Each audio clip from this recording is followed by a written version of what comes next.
Hi everyone, అందరికీ నమస్కారం. Welcome back to Manga తయారు వంటలు. ఈరోజు నేను మీకు వినాయక చవితి ప్రసాదాల్లో ముఖ్యమైన ప్రసాదం కుడుములు ఉండ్రాళ్ళు ఈజీగా ఎలా తయారు చేసుకోవాలో చూపిస్తున్నానండి. ముందుగా ఒక గ్లాస్ వాటర్ని ఒక బౌల్లోకి తీసుకొని సేమ్ గ్లాస్ తోటి మీకు తీపి ఎక్కువ కావాలి అంటే ఫుల్ గ్లాస్ తీసుకోండి, తక్కువ కావాలి అనుకుంటే ముప్పావు గ్లాస్ తీసుకోండి. బెల్లాన్ని వేసుకొని స్టవ్ మీద పెట్టుకొని బెల్లం అంతా కరగనివ్వండి. అలా బెల్లం అంతా కరిగిన తర్వాత డస్ట్ పార్టికల్స్ ఏమన్నా ఉంటే వాటిని ఫిల్టర్ చేసి పక్కన పెట్టుకోండి.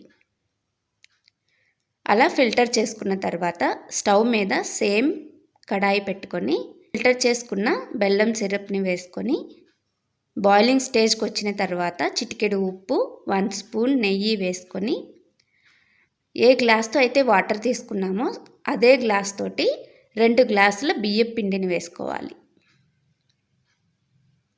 అలా బియ్య పిండిని వేసుకొని స్టవ్ ఆఫ్ చేసి బాగా కలయి పెట్టుకోండి.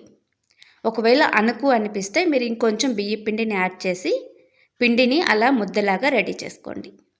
ఆ తర్వాత స్టవ్ మీద ఇడ్లీ కుక్కర్ పెట్టుకొని 1.5 గ్లాస్ వాటర్ పోసుకొని బాయిల్ అవ్వనివ్వండి.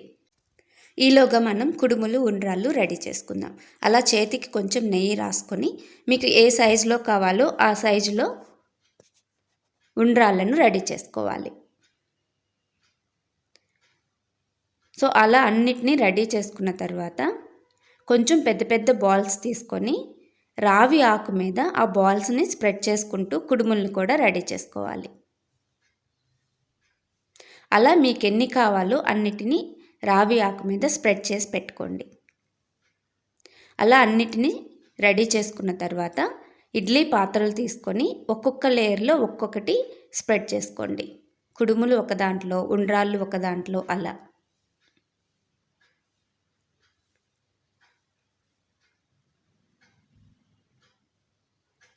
అలా స్ప్రెడ్ చేసుకున్న వాటిల్ని కుక్కర్లో వాటర్ బాయిల్ అయిన తర్వాత రెడీ చేసి పెట్టుకున్న ప్లేట్స్ని కుక్కర్లో పెట్టుకొని మూత పెట్టి సిమ్ నుంచి మీడియం మధ్య ఫ్లేమ్లో ఒక 20 మినిట్స్ ఉడకనివ్వండి. అలా 20 మినిట్స్ ఉడికిన తర్వాత స్టవ్ ఆఫ్ చేసి కొంచెం ఆవిరిపోయిన తర్వాత మూత తీసి కుడుములు ఉండ్రాళ్ళని ఒక సర్వింగ్ బౌల్లోకి తీసుకోండి.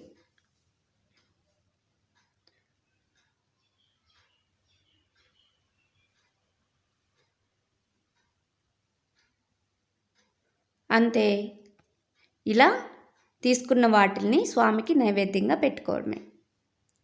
చూసారు కదా ఎంతో ఈజీగా కుడుములు ఉండ్రాళ్ళు ఎలా తయారు చేసుకోవాలో.